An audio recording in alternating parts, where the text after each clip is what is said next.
ব্যারাকপুর জাফরপুর মোড়ে সিপিআইএমের নবনির্মিত পার্টির অফিসটির উদ্বোধন করতে আসলেন পশ্চিমবঙ্গ রাজ্য কমিটির রাজ্য সম্পাদক মোহাম্মদ সেলিম। ব্যারাকপুর জাফরপুর মোড়ে নবনির্মিত পার্টির অফিসটির উদ্বোধন করলেন রাজ্য সম্পাদক মোহাম্মদ সেলিম। উক্ত অনুষ্ঠানে অতিথি হিসাবে উপস্থিত ছিলেন ব্যারাকপুর লোকসভার প্রাক্তন সাংসদ মাননীয় কমরেড তড়িৎ বরণ তোপদার মহাশয়, উত্তর চব্বিশ পরগনা জেলার সম্পাদক কমরেড পলাশ দাস, উত্তর চব্বিশ পরগনা জেলার সদস্য ঝন্টু মজুমদার সহ উত্তর চব্বিশ পরগনা জেলার সদস্য গার্গী চ্যাটার্জি সহ একাধিক ব্যক্তিবর্গ। ওই দিন ফিতে কেটে নবনির্মিত পার্টির অফিসটির উদ্বোধন করেন রাজ্য সম্পাদক মোহাম্মদ সেলিম মহাশয়। এই দিন পার্টির অফিসের উদ্বোধনের পাশাপাশি ছিল ব্যারাকপুর ওয়ারলেস পাড়ায় একটি প্রতিবাদ সভা। উক্ত প্রতিবাদ সভায় ভারতীয় কমিউনিস্ট পার্টির রাজ্য সম্পাদক মোহাম্মদ সেলিমকে পুষ্পস্তবক দিয়ে অভিনন্দন জানানো হয়। এছাড়াও মঞ্চে উপস্থিত ছিল ডিওয়াইএফআই এর নতুন যোগদান করা সমস্ত যুবক ও যুবতীরা। ব্যারাকপুর ভারতীয় কমিউনিস্ট পার্টির ব্যারাকপুরের প্রাক্তন সাংসদ তড়িৎ বরণ তোপদার সহ উত্তর চব্বিশ পরগনা জেলার সম্পাদক পলাশ দাস, ঝন্টু মজুমদার এবং গার্গী চ্যাটার্জি সহ একাধিক ব্যক্তিরা। এদিনের প্রতিবাদ সভায় প্রতিটি বক্তার মুখে শোনা যায় এসআইআরকে নিয়ে অনেক তরজা। শাসক এবং বিরোধী দল মানুষের সাথে শুধু খেলা করছে, তাদেরকে ভুল বোঝাচ্ছে। প্রত্যেকটি বক্তার মুখেই ছিল এই কথা।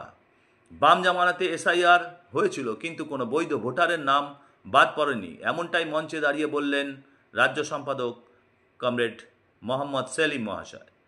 ওই দিন সংবাদ মাধ্যমের মুখোমুখি হয়ে ভারতের কমিউনিস্ট পার্টির রাজ্য সম্পাদক মোহাম্মদ সেলিম কি জানালেন আমাদেরকে আমরা শোনাবো। ব্যারাকপুর থেকে দেবাশিস পালের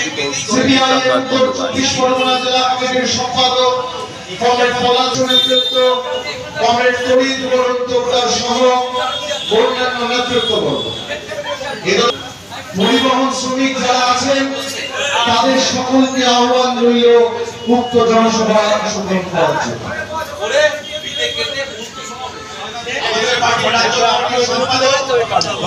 সদস্য কমরেড মোহাম্মদ সেলিম আনুষ্ঠানিকভাবে আমাদের পার্টি অফিসে দাঁড়ানো করতে হবে।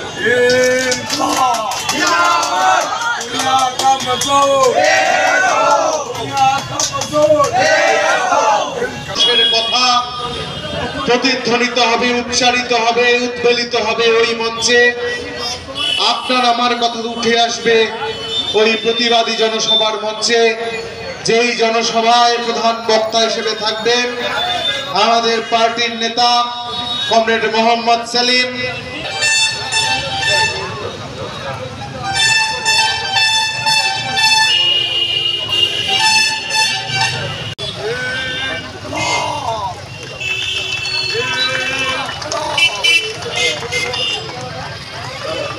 একটু দাঁড়া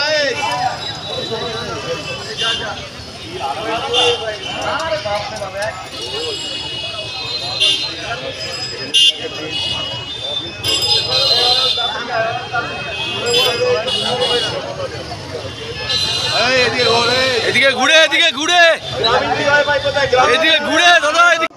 এবং আবার কৃতজ্ঞতা শেষ করলাম ইনকলাব জিন্দাবাদ, নয় শেষ করলাম ইনকলাব জিন্দাবাদ। কর্মসূচি আছে বলছি মঞ্চে আছেন নেতৃবৃন্দ, আমার গুরুজনেরা, যুব তরুণ সাথী বন্ধু ভাই মা বোনেরা। আমি প্রথমেই আমাদের এই ব্যারাকপুর এরিয়া কমিটি অন্তর্গত মাঠপাড়া শাখা তাদেরকে অভিনন্দন জানাচ্ছি। তাদের পুনর্নির্মিত অফিস ভবন, তারা অফিস ঘর উদ্বোধন করেছেন। আমি আশা করব ওটা প্রস্তাব করছি, আমি এই প্রস্তাব সমর্থন করছি। কমরেডস ও বন্ধুগণ, আমি সর্বপ্রথম আমাদের পার্টির জেলা কমিটির সদস্য কমরেড ঝন্টু মজুমদারকে ডেকে নিচ্ছি তার বক্তব্য রাখার জন্য। কমরেড অবরোধে কমরেড মোস্তাকদা, কমরেড গার্গী চ্যাটার্জি।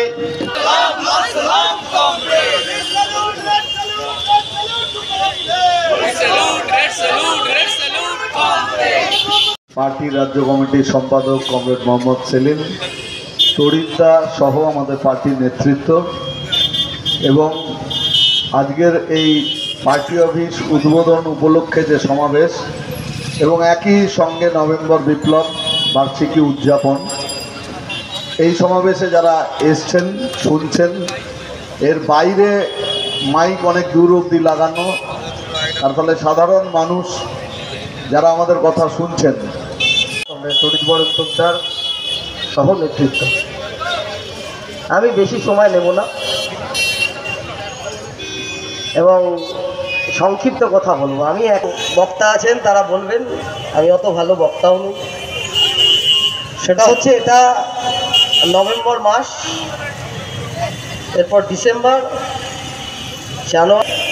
আমাদের টিএমসিকে হারাতে হবে আর টিএমসি হারবে। আমি সংক্ষেপে দু একটা কথা বলছি। নভেম্বর বিপ্লবের দ্বিতীয় দিন আর কি, 8ই নভেম্বর, দুনিয়া কাঁপিয়ে 10 দিনে দুনিয়া কাঁপিয়ে যে শিশু জন্ম নিয়েছিল তাকে হত্যা করার জন্যে সেদিনকার সমস্ত বড়লোকদের দেশ এবং দল, তারা যে গভীর চক্রান্ত এবং প্রচণ্ড একটা উৎসবের পরিবেশ। কারণ ব্যারাকপুর এরিয়া কমিটির অন্তর্গত মাঠপাড়া শাখা তাদের নিজস্ব অফিস নতুনভাবে পুনর্নির্মাণের মধ্য দিয়ে উদ্বোধন করা হচ্ছে।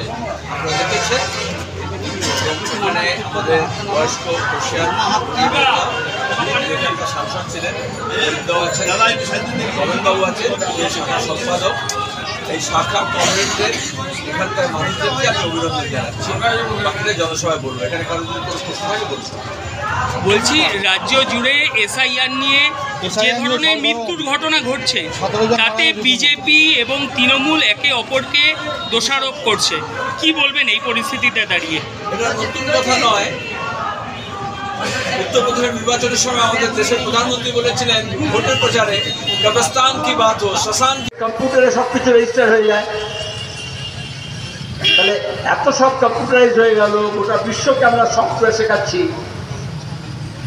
তাহলে একটা সরকারের ডিপার্টমেন্ট আর একটা ডিপার্টমেন্ট থেকে কতজন মারা গেছে, কারা কারা মারা গেছে তার লিস্টও আনতে হয় না, কম্পিউটার টু কম্পিউটার ট্রান্সফার হয়ে যায়। যেমন মোবাইলের টাকা ট্রান্সফার হয়ে যায় পেটিএমে, তাহলে একটা ডিপার্টমেন্ট আর একটা ডিপার্টমেন্টকে এই মিউনিসিপ্যালিটিতে, এই ওয়ার্ডে, এই জেলায়, এই দেশে, এই রাজ্যে কারা কারা মারা গেছে তার তালিকা পাবে না। একটা কম্পিউটারে একটা কি তার টিপলে এমন সফটওয়্যার আছে যে এই মৃতদের নাম বাদ দিয়ে দেওয়া। চিকিৎসা পরিষেবা নির্ভরযোগ্য প্রতিষ্ঠান Sarada Seva Sadan hospital private limited, Amala cinema হলের বিপরীতে ডাক্তার কে.ডি. ঘোষের নার্সিংহোম। এখানে যত্নের সহিত সাধ্যের মধ্যে স্বাস্থ্য পরিষেবা দেওয়া হয়।